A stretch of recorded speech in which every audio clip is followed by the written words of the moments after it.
A manhã começava com uma tensão palpável na casa de Nilo, o homem de meia idade. Cabelos grisalhos e olhos marcados pelo peso de segredos guardados por anos, caminhava de um lado para o outro da sala modesta. Nina estava sentada no sofá desgastado, as mãos entrelaçadas nervosamente sobre o colo, esperando. Ela sabia que aquele encontro mudaria tudo. Nilo havia ligado na noite anterior com voz trêmula, dizendo apenas que precisava contar algo sobre Carminha, algo que Nina merecia saber. O relógio na parede marcava 7h15 da manhã, quando Nilo finalmente parou de andar e se sentou na poltrona diante de Nina. Seus olhos encontraram os dela e por um momento houve apenas silêncio. Aquele tipo de silêncio que antecede tempestades. Nina, com seus cabelos castanhos caindo suavemente sobre os ombros e vestindo um conjunto simples mas elegante, inclinou-se levemente para a frente, demonstrando que estava pronta para ouvir. Nilo suspirou profundamente, suas mãos tremendo ligeiramente, enquanto alcançava um envelope amarelado, guardado na gaveta da mesinha ao lado. O envelope parecia ter décadas, os cantos desgastados pelo tempo e pelo manuseio cuidadoso de quem o abriu e fechou inúmeras vezes ao longo dos anos. Nina, começou Nilo, sua voz carregada de emoção contida. O que eu vou te contar agora vai mudar a forma como você vê muita gente, principalmente a Carminha. Eu guardei isso por anos, com medo, com vergonha, mas chegou a hora da verdade vir à tona. Nina sentiu seu coração acelerar. Ela já desconfiava que Carminha escondia muito mais do que aparentava. Mas a seriedade no rosto de Nilo indicava que o que estava por vir era muito pior do que ela imaginava. Nilo abriu o envelope lentamente, retirando de dentro algumas fotografias antigas e o que parecia ser certidões e documentos legais amarelados pelo tempo. Ele estendeu uma das fotografias para Nina. Era uma imagem desfocada, claramente tirada às escondidas, mostrando Carminha muitos anos mais jovem, conversando com um homem de aparência suspeita em um local que parecia ser um galpão abandonado. Essa foto foi tirada há mais de 20 anos, explicou Nilo.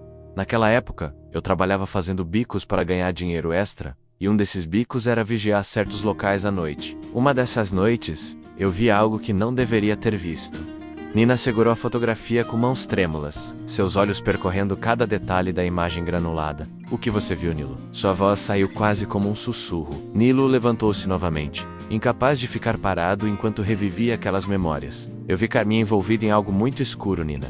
Ela não era apenas uma mulher ambiciosa, tentando subir na vida. Ela estava envolvida com gente perigosa, gente que fazia coisas terríveis. Ele fez uma pausa, como se reunisse coragem para continuar. Havia um esquema de falsificação de documentos, de identidades trocadas, de pessoas que simplesmente desapareciam para que outras pudessem assumir suas vidas. E Carminha estava bem no centro disso tudo. Nina sentiu o sangue gelar nas veias. Sua mente começou a trabalhar rapidamente, conectando pontos que antes pareciam desconexos. As atitudes estranhas de Carminha, sua obsessão com aparências, a forma como ela reagia sempre que alguém mencionava seu passado. Você tem provas disso? Perguntou Nina, sua voz agora mais firme, assumindo o tom de quem estava pronta para agir. Nilo acenou com a cabeça, retornando ao envelope e retirando mais documentos. Tenho cópias de certidões que foram adulteradas, registros de pessoas que oficialmente morreram, mas que eu vi vivas anos depois. E tenho nomes, Nina, nomes de pessoas que foram prejudicadas, que perderam tudo por causa desse esquema. Ele estendeu os papéis para ela. E tem mais, uma dessas pessoas era muito próxima de você. Nina pegou os documentos, seus olhos correndo pelas linhas escritas à mão e datilografadas. Quando chegou a um nome específico em uma das certidões, ela sentiu como se o chão tivesse desaparecido sob seus pés. Ali estava o nome de alguém que ela conhecia, alguém cuja morte havia sido noticiada anos atrás, mas que, segundo aqueles documentos, tinha tido sua identidade roubada e sua vida destruída sistematicamente. Isso não pode ser verdade, murmurou Nina. Mas a realidade dos papéis em suas mãos era inegável. Nilo sentou-se novamente, desta vez mais próximo de Nina, sua expressão uma mistura de compaixão e determinação. É verdade, Nina, e por isso eu precisava te contar, porque Carminha não mudou. Ela apenas ficou mais cuidadosa, mais calculista, e se ela perceber que alguém está chegando perto da verdade, ele deixou a frase no ar. Mas a ameaça implícita era clara. Nina respirou fundo, tentando processar tudo o que acabara de descobrir. Sua mente já estava formulando um plano. Ela precisava ser cuidadosa, estratégica. Carminha era perigosa. Isso estava claro agora mais do que nunca. Mas Nina não era mais a mesma mulher ingênua de anos atrás. Ela havia aprendido, crescido, se fortalecido. Nilo, disse ela, sua voz agora firme e decidida.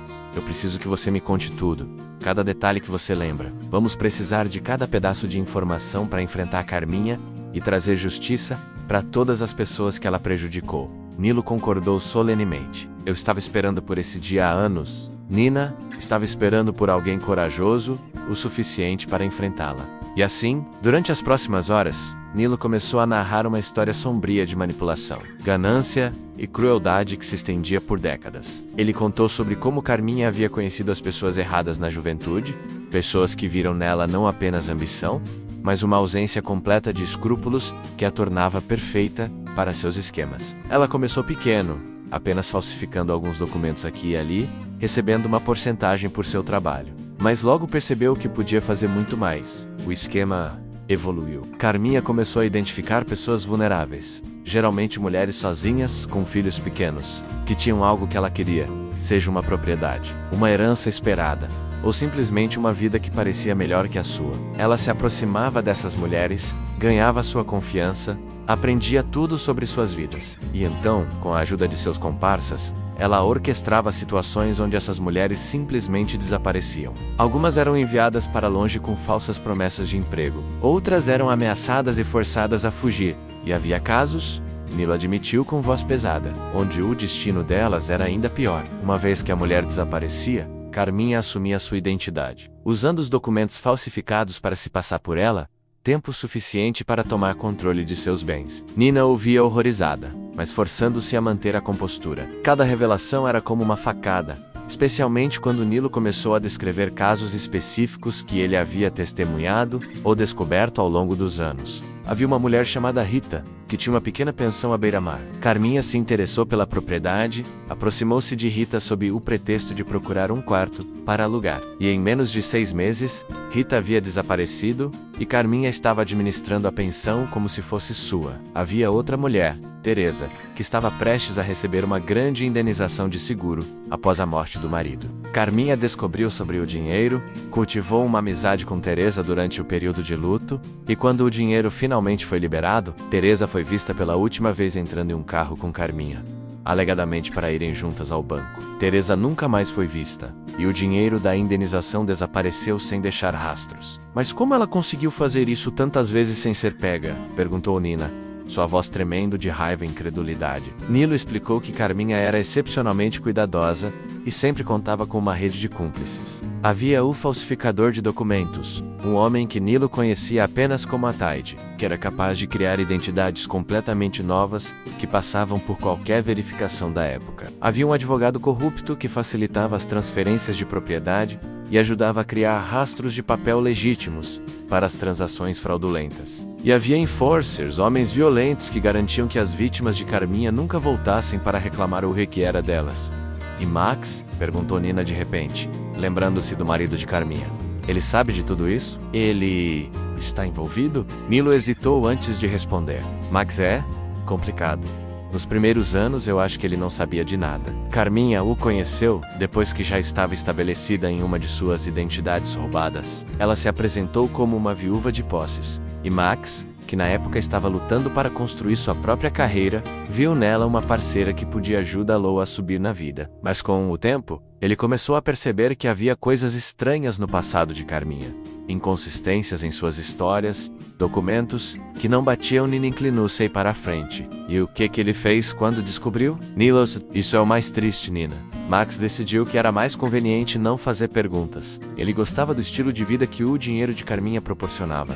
Gostava das conexões sociais, das oportunidades que se abriam para ele, então ele fez um acordo silencioso com ela. Ele não perguntaria sobre o passado, e ela continuaria a apoiar suas ambições. Eles formaram uma espécie de aliança baseada em benefício mútuo em vez de amor genuíno. Nina sentiu uma onda de náusea. A hipocrisia, a falsidade de tudo aquilo era sufocante.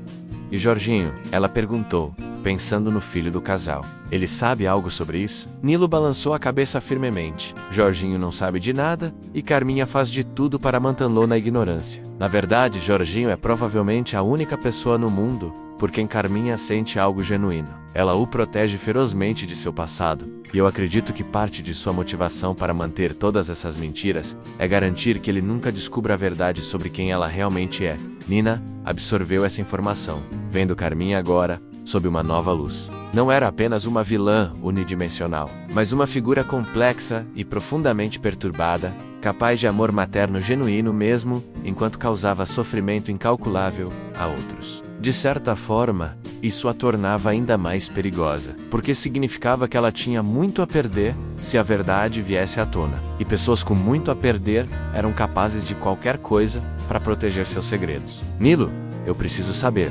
disse Nina, olhando diretamente nos olhos dele. Por que você guardou isso por tanto tempo? Por que não foi à polícia anos atrás? A expressão de Nilo tornou-se ainda mais sombria. Porque eu tentei, Nina, há 15 anos. Quando eu tinha reunido evidências suficientes, eu fui à polícia. Apresentei tudo que tinha, cada fotografia, cada documento, cada testemunho que consegui coletar. Sabe o que aconteceu? Nina balançou a cabeça, mas já podia adivinhar. Nada, hein? Absolutamente nada. Acontece que um dos delegados era amigo pessoal do advogado corrupto, que trabalhava com Carminha. Minha denúncia foi arquivada, as evidências desapareceram misteriosamente, e eu recebi uma visita de 2 homens muito intimidadores, que deixaram claro que se eu valorizasse minha vida e a de minha família, eu esqueceria tudo o que sabia.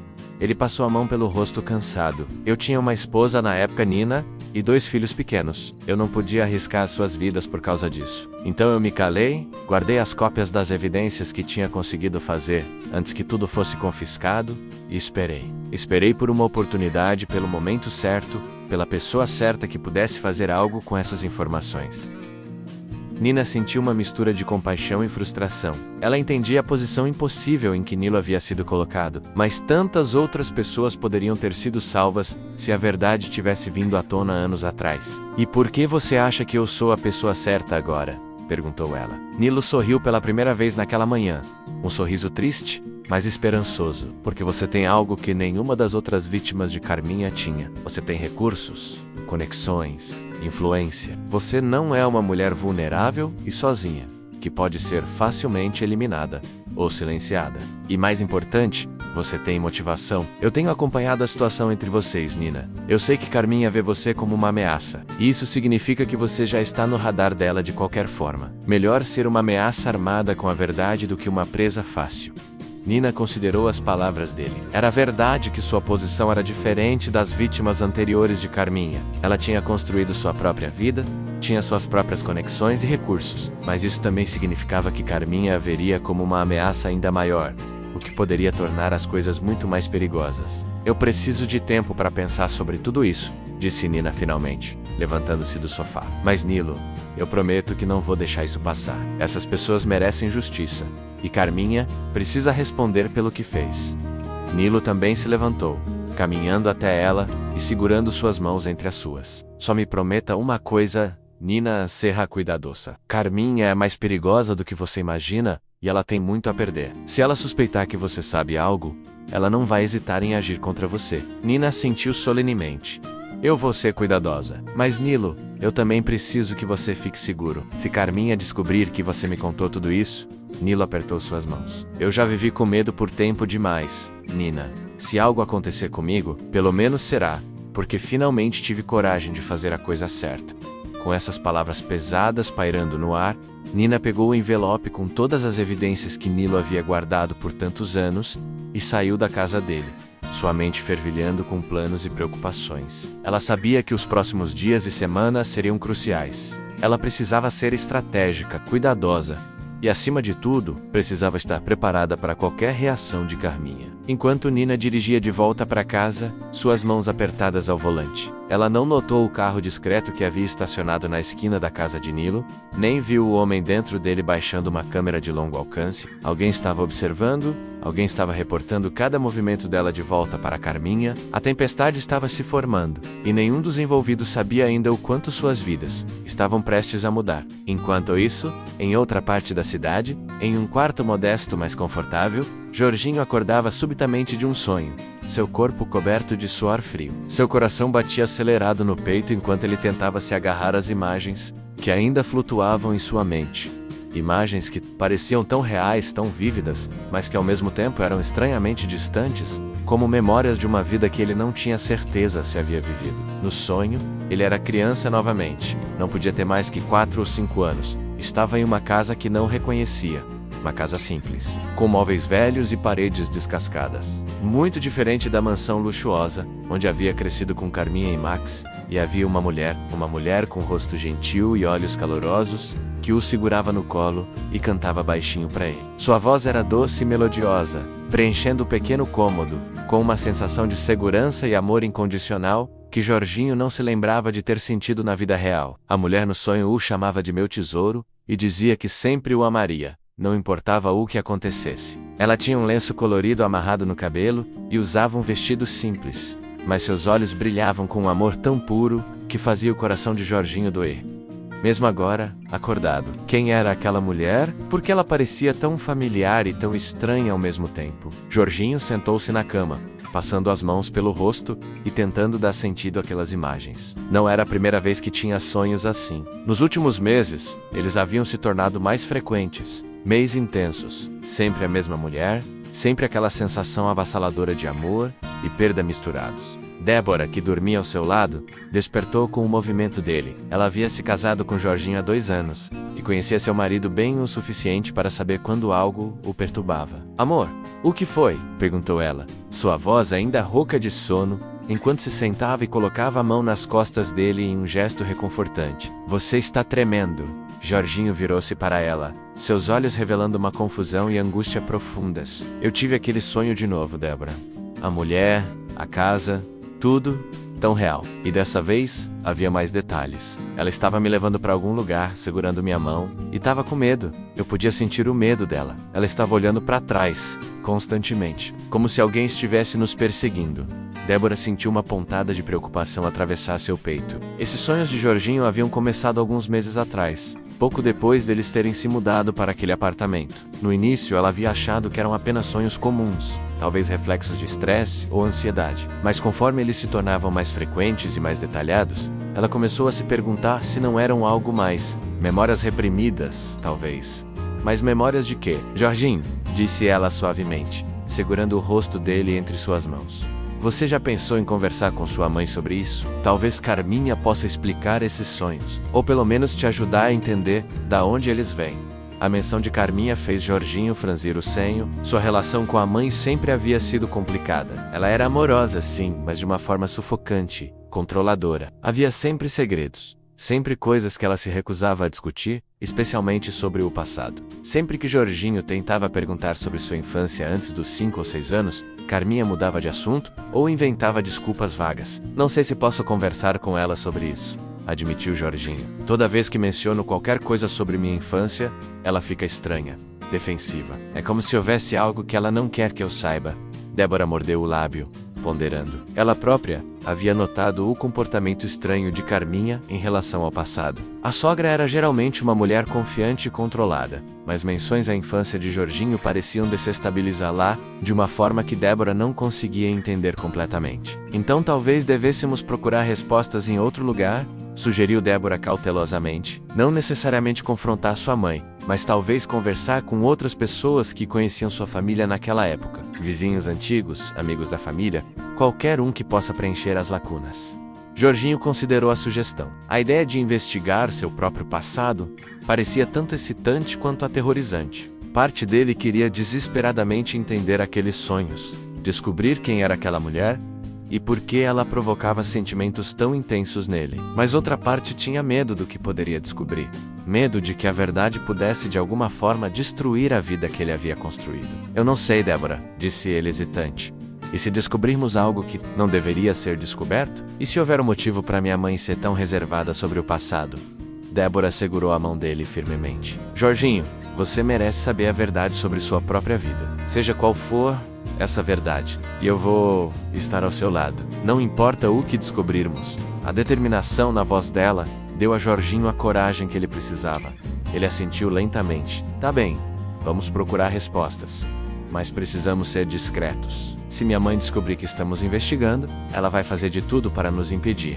Débora concordou. E os dois passaram a próxima hora conversando em voz baixa, formulando um plano. Eles decidiriam começar tentando encontrar o bairro onde a família havia morado quando Jorginho era criança. Carminha havia mencionado o lugar apenas 1 ou 2 vezes ao longo dos anos, sempre de passagem. mas Jorginho conseguia lembrar o nome da rua. Se conseguissem encontrar vizinhos antigos que ainda morassem lá, talvez pudessem obter informações sobre aqueles anos obscuros, enquanto Jorginho e Débora planejavam sua investigação sem saber que estavam prestes a mexer em um vespeiro que poderia destruir múltiplas famílias em outra parte da cidade. Max acordava com uma sensação de inquietação que ele não conseguia explicar completamente. Ele olhou para Carminha, que ainda dormia ao seu lado, seu rosto relaxado no sono, parecendo quase inocente. Mas Max conhecia sua esposa bem demais para ser enganado por aparências. Havia uma escuridão em Carminha que ele havia escolhido ignorar por anos, mas ultimamente estava se tornando cada vez mais difícil fingir que não via. Max levantou-se cuidadosamente da cama,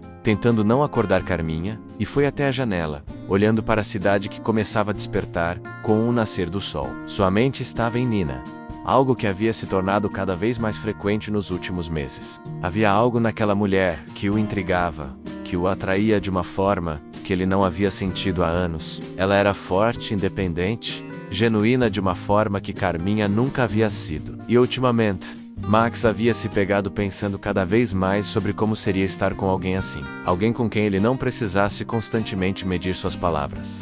Alguém que não guardasse segredos sombrios em cada esquina de sua vida. Ele sabia que era errado pensar assim. Era casado, tinha compromissos, responsabilidades, mas o coração não obedece à lógica, e Max sentia seu coração pulsando em uma direção que sua mente sabia ser perigosa. Ele havia tentado ser sutil em suas interações com Nina, mas sabia que algumas pessoas, especialmente Carminha, estavam começando a notar seu interesse, e isso poderia ser desastroso. "Você está acordado cedo?" Veio a voz de Carminha atrás dele, fazendo-o pular ligeiramente. Ela havia acordado sem que ele percebesse, e agora estava sentada na cama, observando-o com aqueles olhos penetrantes, que pareciam ver muito mais do que Max gostaria. "Não consegui dormir", respondeu Max, mantendo seu tom casual. Muita coisa na cabeça com o trabalho. Carminha não parecia convencida, mas não pressionou. Em vez disso, ela levantou-se e caminhou até ele, colocando uma mão em seu ombro, em um gesto que poderia parecer afetuoso para um observador externo, mas que Max sentiu como possessivo, quase ameaçador. "Você tem certeza de que é só o trabalho?" perguntou ela, sua voz baixa e controlada. "Porque tenho notado que você anda distraído. Sua mente parece estar em outro lugar." Max forçou um sorriso. "É claro que é só o trabalho, Carminha. Do que mais seria?" Carminha o estudou por um longo momento, seus olhos vasculhando o rosto dele como se tentasse ler seus pensamentos mais íntimos. Finalmente, ela sorriu. Mas era um sorriso frio que não alcançou seus olhos. "Apenas certifique-se de que sua mente fique onde deve ficar, Max. Seria uma pena se suas distrações causassem problemas para você, ou para outras pessoas." A ameaça velada era clara, e Max sentiu um calafrio percorrer sua espinha. Ele sabia do que Carminha era capaz quando se sentia ameaçada ou traída. Havia visto os resultados de sua ira algumas vezes ao longo dos anos, embora nunca tivesse sido o alvo direto. Ele não tinha intenção de se tornar um agora. "Não há nada com que se preocupar", garantiu ele, afastando-se suavemente dela e caminhando em direção ao banheiro. "Vou tomar um banho e ir para o escritório cedo. Tenho uma reunião importante." Carminha observou ir, seus olhos estreitando-se pensativamente. Ela não era idiota. Ela havia percebido como Max olhava para Nina nas poucas ocasiões em que se encontraram socialmente. Havia uma admiração em seus olhos, um interesse que ia além do profissional ou casual. E isso era inaceitável. Carminha não havia trabalhado tão duro, sacrificado tanto, arriscado tudo para construir a vida que tinha, apenas para ver ela, ameaçada por uma mulher como Nina. Se Max pensava que poderia simplesmente se interessar por outra mulher sem consequências, ele estava muito enganado. E quanto a Nina, bem, ela já era um problema por várias razões. Talvez fosse hora de lidar com esse problema de forma mais direta. Enquanto Max se preparava para o dia, tentando afastar os pensamentos perturbadores sobre seu casamento e suas crescentes complicações, Carminha pegou seu telefone celular e enviou uma mensagem rápida para um número que não estava salvo em seus contatos. A mensagem era breve: "Precisamos conversar." Hoje, a resposta veio quase imediatamente. Local de sempre. 1 hora. Carminha sorriu satisfeita. Algumas situações requeriam métodos mais diretos, e ela nunca havia hesitado em usar quaisquer meios necessários para proteger o que era seu. Nina estava prestes a descobrir isso da maneira mais difícil, em outra parte da cidade, na comunidade onde Tufão havia crescido, e ainda mantinha fortes laços um pequeno drama estava se desenrolando. Ao pé de uma grande árvore, que há décadas servia como ponto de encontro e brincadeira para as crianças do bairro. Adalto, um jovem de 18 anos com dificuldades de aprendizagem e um coração inocente, estava empoleirado em um dos galhos mais altos, olhando para baixo, com olhos arregalados de medo, enquanto um grupo de crianças mais novas zombava dele do chão. "Olha o bobão na árvore!" gritava um menino de uns 10 anos, pegando uma pedra pequena e arremessando em direção a Adalto, felizmente errando o alvo. "Ele nem sabe descer sozinho, vai ficar aí até escurecer." As outras crianças riram, e mais